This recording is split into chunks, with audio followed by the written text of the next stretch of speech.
a partir da nossa redação, com um fundo aí da redação.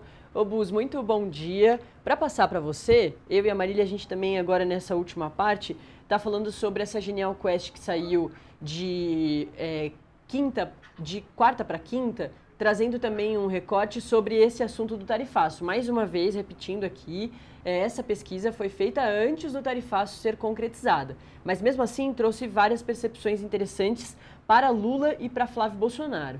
Um último ponto que eu queria trazer dessa pesquisa, já para passar para você, o Bus, é esse aqui, ó. Entre os que, primeiro, perguntaram, a Genial Quest perguntou para os 2.000 entrevistados do Brasil todo, entre 10 e 13 de julho, se as pessoas sabiam da viagem do Flávio aos Estados Unidos. Essa última aí que a Marília agora apontou, que ele depois de voltar tem a coisa do tarifaço e também é do terrorismo. 57% dos entrevistados disseram não saber da viagem do Flávio aos Estados Unidos, o que já é um número bastante interessante.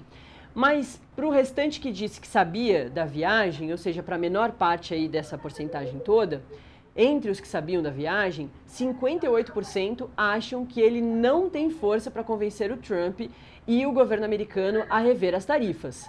Vai muito de encontro com o que realmente aconteceu. Ele vai de novo para os Estados Unidos, o Bus, na semana passada, participa de uma audiência pública, não pede o fim do tarifaço, que vai prejudicar o Brasil e os brasileiros, pede apenas o adiamento para depois das eleições. Se ele ganhar, é ele que vai ter que enfrentar isso tudo e todo o desgaste político que causa um problema econômico para o país todo.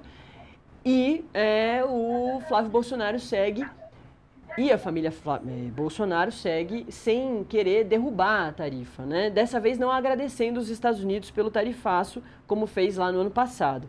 E aí, para terminar essa parte do entre os que sabem da viagem, além dos 58% que acham que ele não tem nenhuma força de convencer o Trump, 34% acreditam que ele tem força para isso. Então, é um número bem menor aí entre os poucos que sabem da viagem. Tem gente que não ficou nem sabendo que essas fotos todas aí nem chegaram ao conhecimento das pessoas, ou se chegaram, as pessoas talvez possam ter até desconfiado que o encontro aconteceu, Obus.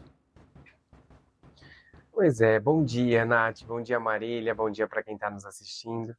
Realmente, essa crise que envolve Flávio Bolsonaro e o tarifaço foi criado pela própria família. É diferente do que muitos alegam, até o Flávio alega, no quesito de, olha, é o PT que está plantando isso, né? O PT e o governo Lula que estão plantando essa ideia de que nós somos a favor do tarifaço. Bom, foi eles que criaram essa narrativa quando comemoraram o primeiro tarifaço um ano atrás, em julho. Então, a família Bolsonaro criou essa crise para si. Não foi só o PT ou o governo que trouxeram essa marca para os bolsonaristas, para a família Bolsonaro, foi a própria família Bolsonaro. No ano passado, a gente teve Eduardo Bolsonaro comemorando, e essa publicação dele teve compartilhamentos, como a gente chama, e um desses compartilhamentos foi feito por Flávio. Então, assim, houve um compartilhamento de comemoração. Aí, um ano depois, quando chega a eleição, o discurso muda. Mas como vocês bem trouxeram, eu estava ouvindo aqui vocês falarem antes de entrar no ar, Flávio criou uma carta, né, montou uma carta, enviou a esse escritório que estava trabalhando aí sobre esse tarifaço lá nos Estados Unidos, e nessa carta ele não pede o fim do tarifaço, ele não pede que o tarifaço não seja aplicado, ele pede que seja adiado. Então, assim, ele se complica ainda mais ao tentar resolver um problema criado pela própria família, ele mesmo piora a situação dele, porque a gente comentou muito isso durante aquela carta. A preocupação dele é eleitoral, é única e exclusivamente eleitoral. Não é uma preocupação com a economia brasileira, não é uma preocupação com o Brasil, é uma preocupação eleitoral, porque, inclusive, quem diz isso é ele mesmo na carta, porque ele diz o seguinte: olha, se aplicar a tarifa agora, o Lula vai crescer nas pesquisas, porque existe aqui no Brasil uma percepção de que a família Bolsonaro está por trás, e a imprensa e os partidos políticos colam essa narrativa de que a família é responsável, a família é defensora das tarifas. Pois bem, quem comemorou foi a família no ano passado. E mais, Na carta, quem pede o adiamento e não a não taxação também é a família, na pessoa de Flávio Bolsonaro. Então, por mais que o governo faça campanha, por mais que o PT faça a tag Tariflávio, como a gente viu, o Partido dos Trabalhadores voltando a usar em massa essa semana essa hashtag, se a gente pode dizer assim, ou essa tag nas redes sociais, o que acontece é que foi a família Bolsonaro a principal, né? Não a única, mas a principal responsável por essa crise de imagem que Flávio sofre agora. A gente percebe que na Quest houve sim uma percepção da maioria da população de que Flávio é responsável sim. E a outra percepção que a Nath trouxe agora é essa, de que Flávio, por mais que foi aos Estados Unidos pedir aí esse adiamento, não tem esse poder todo. E a gente precisa sempre reforçar isso, né? A família Bolsonaro sempre diz que é muito próxima à Casa Branca, mas a verdade é que eles são próximos a Marco Rubio, a áreas ali, ao entorno de Marco Rubio, que é o secretário de Departamento de Estado. Ele é uma pessoa importante no governo Trump? Certamente. Trump ouve muitos conselhos dele, inclusive ele é um dos cotados para substituir Trump nas eleições de 2028, quando Trump não vai poder concorrer à reeleição. Então ele é um dos cotados ali pelo Partido Republicano para ser o candidato a presidente em 2028 pela ala ali da direita. Agora, dizer que a família tem influência sobre o presidente norte-americano, isso não é verdade. A verdade é que eles se limitam ali a essa área mais ideológica que é coordenada por Marco Rubio dentro da Casa Branca. É isso.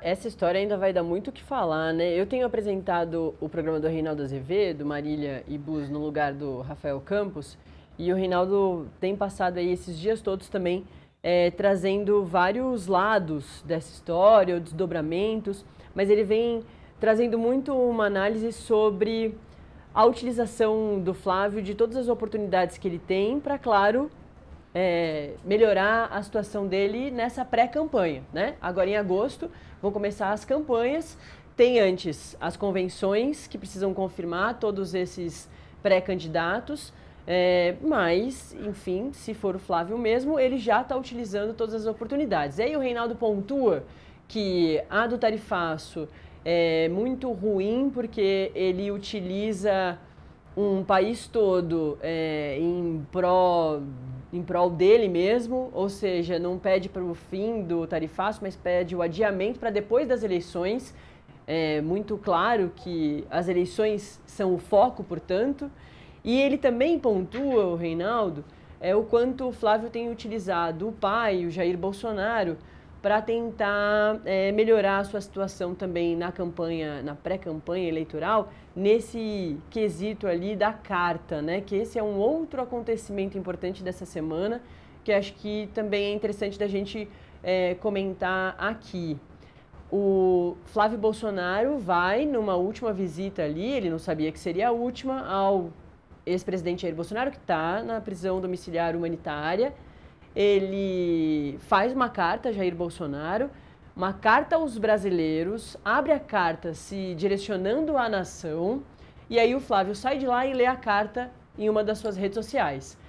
O ex-presidente Jair Bolsonaro está preso, ele não pode se manifestar sem a autorização, nem ele mesmo, diretamente, muito menos através de terceiros nas redes sociais.